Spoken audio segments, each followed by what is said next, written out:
அஸ்ஸலாமு அலைக்கும் ரஹ்மத்துல்லாஹி வபரகாத்துஹு. சூரா பக்ராவுடைய சிறப்புகளை பற்றி நான் கூறியிருந்தேன்.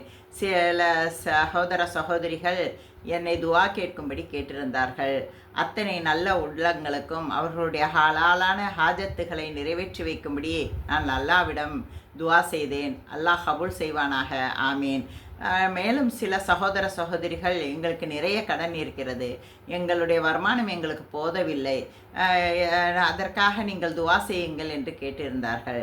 அல்லாஹு தாலாவுடைய வேத புத்தகமான திருக்குரானில் ஒவ்வொரு சூறாவுக்கும் ஒவ்வொரு மகிமை உண்டு. அவ்வாறு இந்த சூறாவானது காலை ஃபஜருக்கு பின்னால் 7 முறையோ அல்லது மஹ்ரிப்க்கு பின்னால் 7 முறை நாம் படித்து அல்லாஹ்விடம் நாம் இறைஞ்சி வேண்டினால் துஆ கேட்டால் அல்லாஹு தாலா கபூல் செய்வான். இந்த சூறாவினால் அனுபவப்பட்ட என்னுடைய தோழி ஒருவர் தன்னுடைய அனுபவத்தை என்னிடம் ஷேர் செய்தார்கள். அதை உங்களிடம் நானும் கூறுகிறேன். அவளுடைய குடும்பம் சிறு குடும்பம், கணவன் 2 குழந்தைகள் தான், மிடில் கிளாஸ் ஃபேமிலி. பெரிய செல்வம் எதுவும் இல்லாவிட்டாலும் கடனில்லா வாழ்க்கையாக மகிழ்ச்சியாக அவர்களுடைய வாழ்க்கை நடந்தது. ஆனால் அல்லாஹ்வுடைய சோதனையாக அவருடைய கணவருக்கு ஒரு ஆக்சிடெண்ட் நடந்தது. அந்த ஆக்சிடெண்ட்டால் அவருக்கு அதிக ஹாஸ்பிட்டல் செலவு, மருத்துவ மாத்திரைகள் செலவு, பிறகு வீட்டிற்கு வந்த பிற்பாடு டிஸ்சார்ஜ் ஆகி வீட்டுக்கு வந்த பிற்பாடு ரெஸ்ட் என்று சொல்லி வீட்டில் 2-3 மாதம் அவர் இருந்ததால் அவருக்கு வருமானமும் அவருக்கு போதாமல் ஆகிவிட்டது. நிறைய செலவுகள் இருந்ததால் என்னுடைய தோழி கடன் வாங்க வேண்டிய சூழ்நிலைக்கு தள்ளப்பட்டாள். அவள் கடன் வாங்கியவுடன் கடன்காரர்கள் அனைவரும் கடனை திருப்பி கொடுக்கும்படி அவருக்கு நெருக்கடியும் கொடுக்க ஆரம்பிச்சிட்டாங்க. கடன் கொடுத்தவர்கள் கேட்கத்தானே செய்வார்கள். இதை எல்லாம் பார்த்து என்னுடைய தோழி மிகவும் மனம் வருந்தினாள். ஆனால் மனதில் மிகவும் உறுதியாக இருந்தாள். அல்லாஹு தாலாவுடைய புறத்திலிருந்து எனக்கு வந்திருக்கிற இந்த சோதனையை நான் பொறுமையாக கையாண்டால் அல்லாஹு தாலா இதிலிருந்து என்னை நிவர்த்தி செய்வான் என்று அவள் எண்ணி அல்லாஹ்விடம் துஆ செய்து கொண்டே இருந்தாள். ஒரு நாள் அவங்க கணவரை பார்ப்பதற்காக இஸ்லாமிய சொந்தம் ஒருத்தங்க வந்திருந்தாங்க. அவங்க ஒரு புஸ்தகத்தை அவங்களுக்கு கொடுத்துருக்காங்க. இஸ்லாமிய புஸ்தகத்தை ஒன்று கொடுத்துருக்காங்க. அந்த புஸ்தகத்தில் என்னுடைய தோழி ஒரு வசனத்தை படித்திருக்கிறார். இந்த சூறாவை படித்தால் 7 முறை படித்தால் உங்களுடைய கடல் மலையளவு கடன் இருந்தாலும் எல்லாமே நிவர்த்தியாகிடும், உங்களுடைய ரிசக்களும் பர்க்கத் கிடைக்கும் என்று அதை படித்தாள். அதை படித்ததிலிருந்து அவளுக்கு இரவு பகல் எல்லாம் அதே சிந்தனை. எப்படி ஒரு அல்லாஹு தாலாவிடம் புறத்திலிருந்து தான் நமக்கு ரிசக் அதிகமாக கொடுத்தாலும் அல்லாஹ் தான் கொடுக்க வேண்டும், ரிசக் கம்மியாக கொடுத்தாலும் அல்லாஹ்வின் புறத்திலிருந்து தான் நமக்கு கிடைக்கும். ஆனால் ஒரு சூறா படிப்பதனால் நம்மளுடைய கடன் எல்லாம் தீர்த்து ரிசக்களோட பர்க்கத் கிடைக்கும் என்று அதில் வசனம் இருக்கிறது அப்படின்ட்டு அதே நினச்சிக்கிட்டே இருந்திருக்கா. அவளும் ஒரு மனுஷி தானே.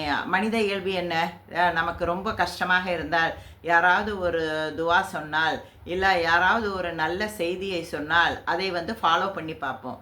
அதே மாதிரி என்னுடைய தோழியும் அந்த சூறாவை காலை ஃபஜருக்கு பிறகு 7 முறை படிக்க ஆரம்பித்தாள். அவள் வலிமையாக 5 நேர தொழுகையும் முறையாக செய்பவள். காலை ஃபஜருக்கு பின்னால் அந்த 7 தடவை அந்த சூறாவை படிக்க ஆரம்பித்தாள். அவள் படிக்க படிக்க அவளுக்கு அந்த சூறாவே மனனமே ஆகிவிட்டது.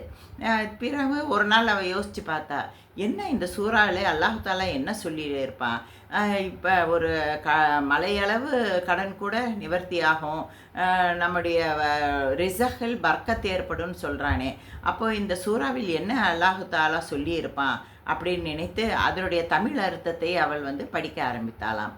அப்படி அவள் படித்த பிற்பாடி அதில் படித்தால் அதில் அல்லாஹு தாலா நமது நபிகள் நாயகம் ஸல்லல்லாஹு அலைஹி வஸல்லமுக்கு சில அறிவுரைகளை கூறியிருக்கிறாங்க.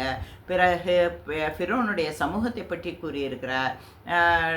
இது நரகத்தை பற்றி கூறியிருக்கிறாங்க. எல்லாத்திற்கும் மேலாக தஹஜ்ஜுத் தொழுகை பற்றி அந்த சூறாவில் அதிகமாக சொல்லப்பட்டிருந்தது. இதை படித்தவுடன் என் தோழி ஒன்று நிய்யத் வைத்து கொண்டாள், உறுதி எடுத்து கொண்டாள். நான் இனிமேல் எப்படி 5 வேளை தொழுகை வழமையாக தொழுகிறேனோ அதேபோல் தஹஜுத் தொழுகையும் நான் வழமையாக்கிக் கொள்ள வேண்டும் என்று அன்றிலிருந்து தஹஜுத் தொழுகையும் தொழுது அவள் சுஜூதிலேயே அல்லாஹ்விடம் பேச ஆரம்பித்து விடுகிறாள். அவளிடம் துவா கேட்க ஆரம்பித்து விடுகிறாள். அவள் அழுது அழுது துவா கேட்டாள்.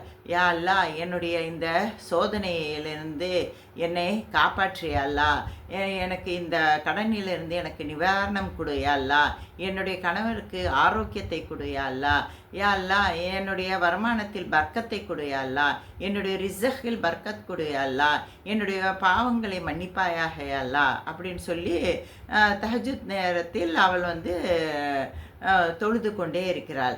அவளுக்கு நபிகள் நாயகம் ஸல்லல்லாஹு அலைஹி வஸல்லமுடைய ஹதீஸும் ஞாபகம் வருகிறது.